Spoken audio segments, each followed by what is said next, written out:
kind of business. TechFluff TV is brought to you by Clearbooks, online accounting to free your time. My name is Mike Butcher, I'm the editor of TechCrunch Europe.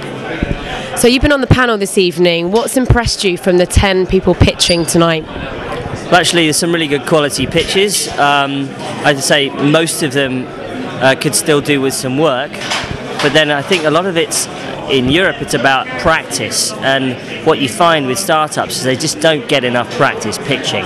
So the more pitches they do, the more feedback they get, the better they get. But overall, there's some good companies to see here tonight.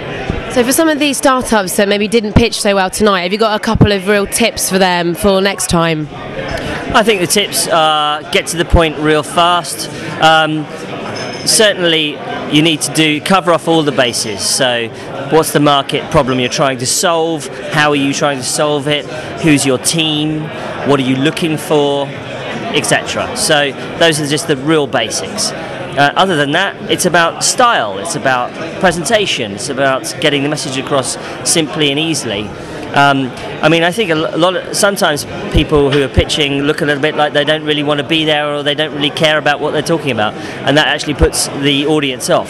But tonight there were some good pitches and some, it's not so good. It's always variable. Hi, I'm Katie Turner. I work for Eden Ventures. We're an early stage software VC. Okay, so earlier on this evening you spoke about some areas of tech becoming saturated.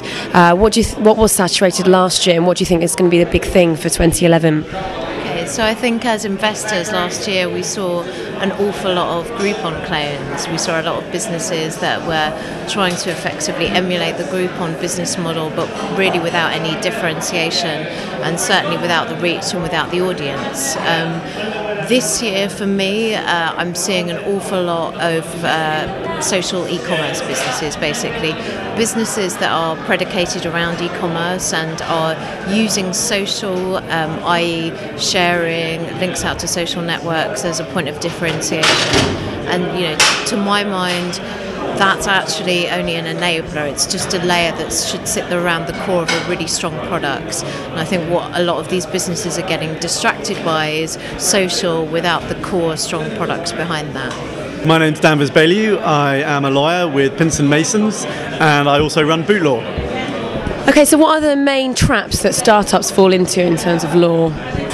Well, there are lots of things, all sorts of things, but I think the main thing is, not sorting out between founders, what the ownership structure is and what would happen if one founder decided to up sticks and leave. And you get a lot of unfortunate situations where, some random person owns shares in a company and he's long since departed the stage. And startups should really get their house in order in that respect. Kind of business.